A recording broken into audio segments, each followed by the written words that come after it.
Welcome back, guys. So today we're going to go over analyzing your real estate deal. The last video went over how to find the hard money lender and where to actually get your money from and your financing.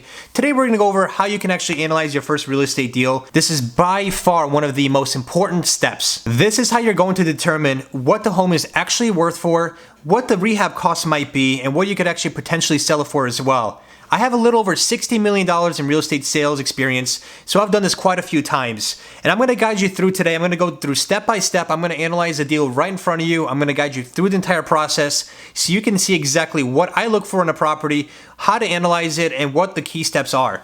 This can make the difference between you making thousands of dollars or losing thousands of dollars. So today I'm going to guide you step by step on how to exactly break this down. Without further being said, let's go ahead and get into the video.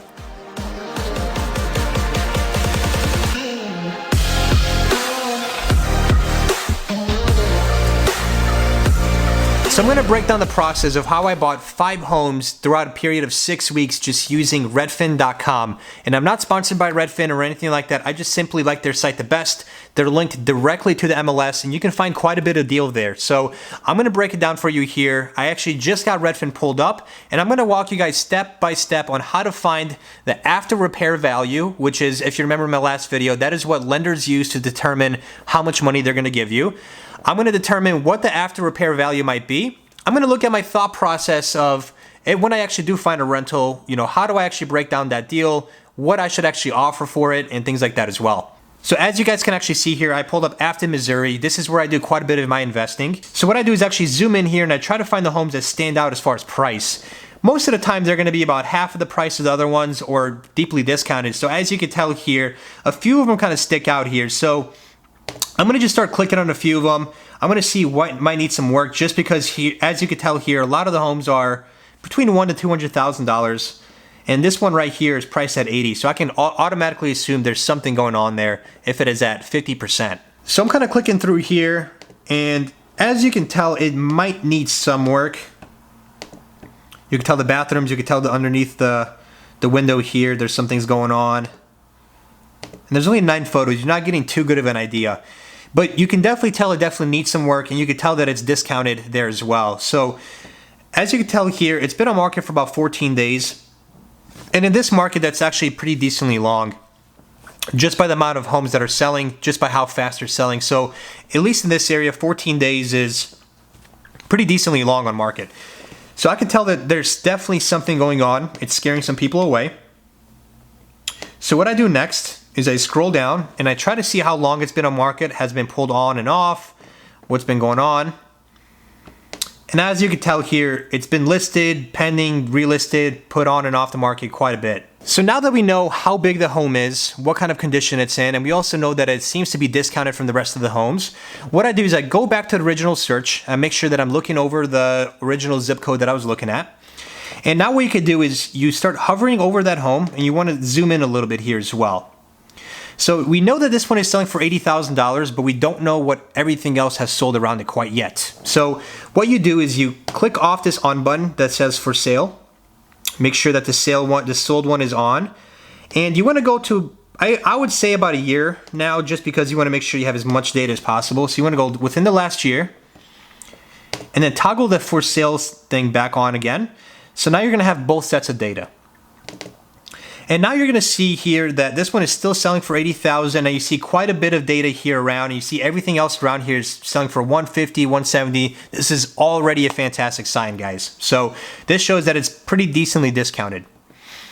So now what you can do, like I said, remember this one is 2 bedrooms, 1 bath, 768 square feet.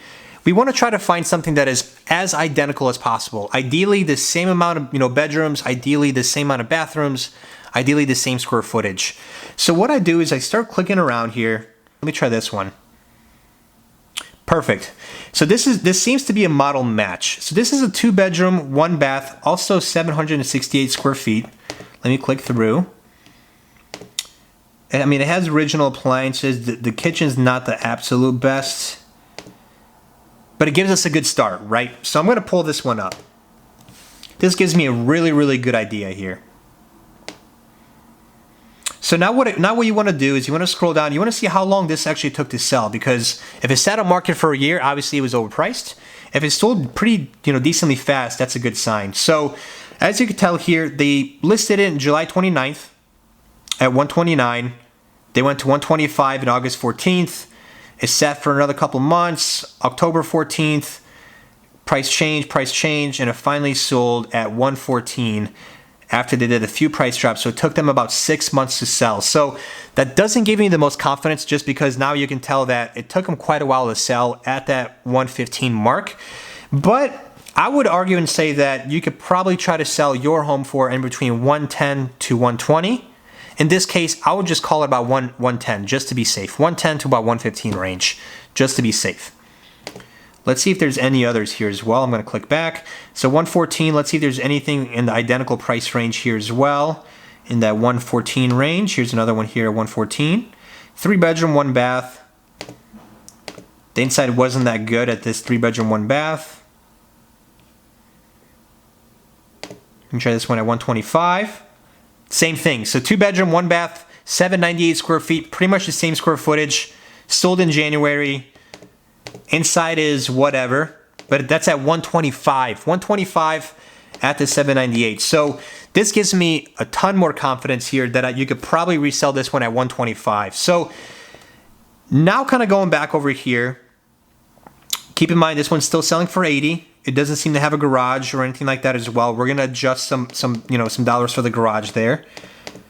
So what we do is we're gonna go ahead and pull up this one again, and we're gonna look at it one more time, because we want to see what we might need to repair, what might actually go into it.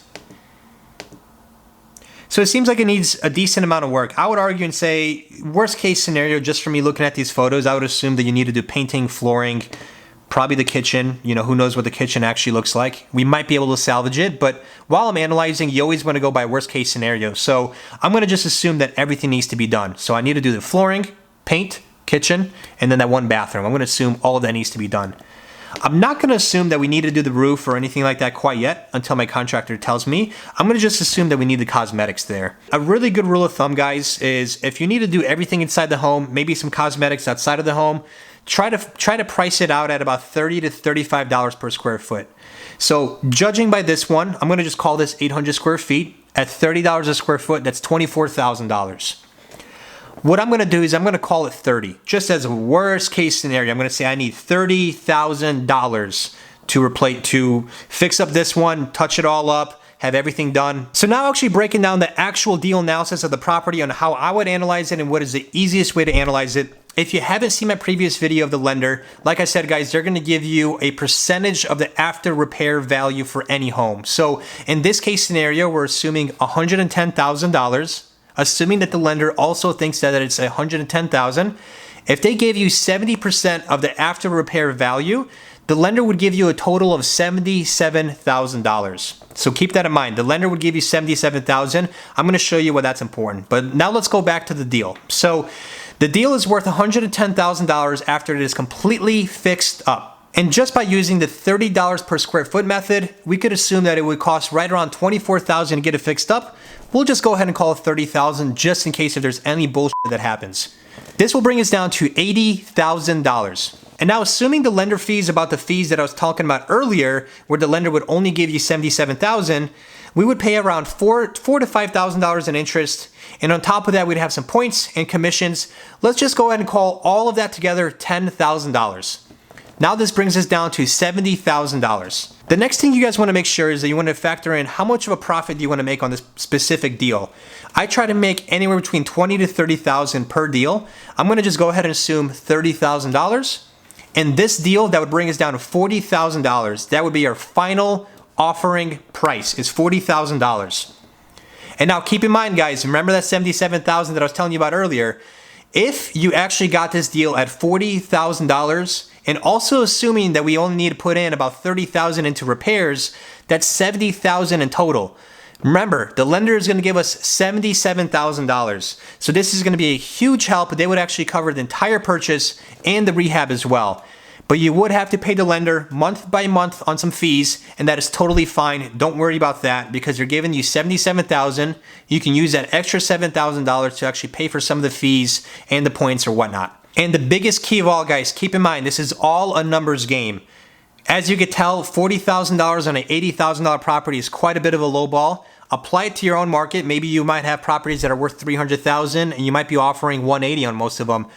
99 out of 100 times you're gonna get told to f off. And that is totally fine, don't worry about that. You're looking for that 1 out of 100. And that 1 out of 100 for me was coming out to about 1 acceptance every 1.5 weeks. So I was able to buy 1 property per week essentially just by using this method alone and just using Redfin.com. So now we know that we have to offer $40,000 to make $30,000 on this particular deal. So now what you want to do is you want to actually Google that address, pull it up, and you should actually be able to easily find that agent's information and simply just send them a text and say, hey, I am interested in this property.